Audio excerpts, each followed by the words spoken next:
کون ہے جو مجھ سے یہ باتیں سیکھے اور ان پر عمل کرے یا ان کو سکھائے جو اس پر عمل کرے. اللہ کے نبی نے کیا فرمایا؟ کون ہے جو مجھ سے یہ باتیں سیکھے اور اس پر عمل کرے یا ان کو سکھائے جو اس پر عمل کریں. ایک طلب پیدا کی، کون ہے؟ حضرت ابو ہریرہ رضی اللہ عنہ نے عرض کی، اللہ کے رسول میں سیکھوں گا، اس پر عمل کروں گا اور انہیں سکھاؤں گا جو اس پر عمل کرے. تو آپ صلی اللہ علیہ وسلم نے میرا ہاتھ پکڑ لیا. حضرت ابو ہریرہ رضی اللہ عنہ فرماتے ہیں کہ اللہ کے نبی نے میرا ہاتھ پکڑ لیا اور 5 باتیں گنوائیں، 5 باتیں گنوائیں کہ ان 5 کو سیکھو اور ان پر عمل کرو. پہلی بات فرمائی، اتق المحارم تکن عبد الناس، حرام چیزوں سے بچ جاؤ، حرام چیزوں سے بچ جاؤ تو تم سب سے بڑے عبادت گزار بن جاؤ گے. ہاں، آج ہمارے ذہنوں میں سب سے بڑا عبادت گزار کون ہے؟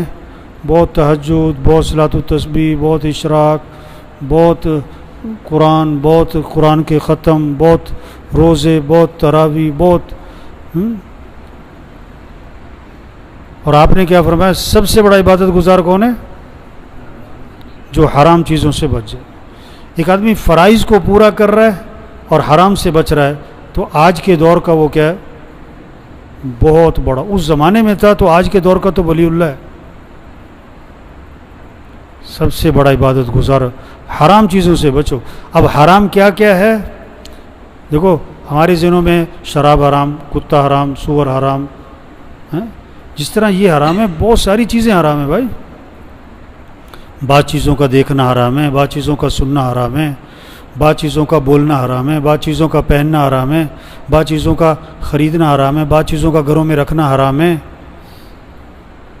جو بھی حرام کے درجے کی چیزیں ہیں اس سے بچو. جو بھی حرام کے درجے کی چیزیں اس سے بچ جاؤ. ہاں، ایک آدمی نے نا رشوت کے پیسے جیب میں ڈالے ہوئے ہیں، رشوت کے پیسے نا، اور گوشت کون سا تلاش کرتا ہے؟ حلال کا. وہ حرام گوشت نہیں کھائے گا. اور رشوت کے پیسے بھی، جیسے مری مرغی حرام ہے، جیسے کتا حرام ہے، جیسے سور حرام ہے، گدھا حرام ہے، رشوت بھی کیا ہے؟ تو گوشت میں حلال حرام سمجھ میں آتا ہے لوگوں کو، پیسے بھی نہیں سمجھ میں آتا.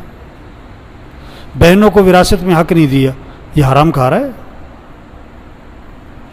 حرام چیزوں سے بچ جاؤ، تم سب سے بڑے عبادت گزار بن جاؤ گے. دوسری بات فرمائی، وَرْضَ بِمَا قَسَمَ اللَّهُ لَكَ تَكُنْ أَغْنَى النَّاسِ، اللہ کی تقسیم پر راضی رہو، اللہ کی تقسیم پر راضی ہو جاؤ تو تم سب سے بڑے غنی بن جاؤ گے. اللہ کی تقسیم پر بھی، اللہ کی تقسیم ہے، نہ کسی کو گورا بنائے کسی کو کالا بنائے، کسی کا قد لمبا ہے کسی کا قد چھوٹا ہے، کسی کی ناک بڑی ہے کسی کی چھوٹی ہے، کسی کی لمبی ہے، کسی کو اللہ نے بہت خوبصورت بنایا، کسی کو بہت سادہ شکل بنایا، کسی کو مالدار بنایا کسی کو غریب بنایا، کوئی جھونپڑے والے کے گھر پیدا ہو گیا، کوئی مال والے کے گھر پیدا ہو گیا، کوئی ساری زندگی سائیکل پہ رہتا ہے، کوئی ساری زندگی گاڑی سے نہیں اترتا ہے، کوئی جہاز سے نہیں اترتا ہے. یہ تو اللہ کی تقسیم ہے. کوئی روز ہسپتال اور ڈاکٹر، اور کوئی ماشاءاللہ کوئی کبھی ہسپتال جاتے ہی نہیں. کسی کا روز ہی بچہ بیمار، کوئی بیوی. اللہ کی تقسیم ہے. اب کسی کا بچہ معذور ہے، اب اس میں آدمی کیا کر سکتے؟ یہ اللہ کی طرف سے. اللہ کی تقسیم پر راضی رہو. کوئی ایک دن میں لاکھ روپے کما لیتا ہے، کوئی پورے سال بھی نہیں کما پاتا ہے.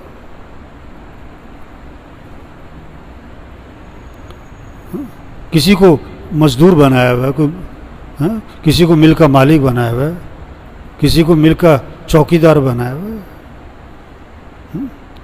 اللہ کی تقسیم پہ راضی رہو تو تم سب سے بڑے غنی بن جاؤ. اللہ پر اعتراض نہ کرو، اللہ سے شکوہ نہ کرو. تیسری بات فرمائی احسن الی جارک تکن مؤمنا، کہ اپنے پڑوسی کے ساتھ اچھا سلوک کرنا تو تم کامل ایمان والے بن جاؤ گے. پڑوسی کے ساتھ اچھا سلوک کرنا، پڑوسی کو دکھ نہ دینا. اپنا گھر دھویا اور پڑوسی کے گھر کے سامنے پانی کھڑا کر دیا.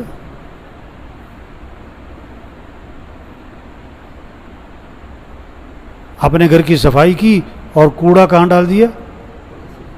پڑوسی کے گھر کے سامنے کوڑا ڈال دیا. نہیں، پڑوسی کو دکھ نہ دینا. رات کے 2 بجے آئے واپس اور جناب گاڑی ہے، موٹر سائیکل ہے، اس کا ہارن پہ ہارن دے رہا ہے. اس کے گھر والے تو اٹھے نہیں، سارے پڑوسی اٹھ کے بیٹھ گئے. پڑوسی کو دکھ نہ دینا. آپ صلی اللہ علیہ وسلم نے فرمایا کہ جبریل علیہ السلام بار بار پڑوسی کے بارے میں آ کے نصیحت کرتے رہے، اس کے حقوق بیان کرتے رہے. مجھے یہ اندیشہ ہوا کہ شاید وراثت میں بھی اس کا حق رکھ دیا جائے گا. پڑوسی کے ساتھ اچھا سلوک کرنا تو تم کامل ایمان والے بن جاؤ. چوتھی بات فرمائی کہ اپنے بھائی کے لیے وہی پسند کرنا جو اپنے لیے پسند کرتے ہو تو تم کامل مسلمان بن جاؤ گے. ہاں، اپنے بھائی کے لیے آپ نہیں چاہتے کہ آپ کے گاڑی کے سامنے کوئی گاڑی لگا کے چلا جائے. آپ بھی کسی گاڑی کے سامنے گاڑی مت لگاؤ. آپ نہیں چاہتے کہ آپ جا رہے ہو گاڑی میں، پیچھے سے کوئی ہارن پہ ہارن ماری جائے. آپ بھی نہ کسی کو ہارن پہ ہارن مارو. آپ نہیں چاہتے کہ آپ کو کوئی برے نام سے پکارے. آپ بھی کسی کو برے نام سے نہ پکارو.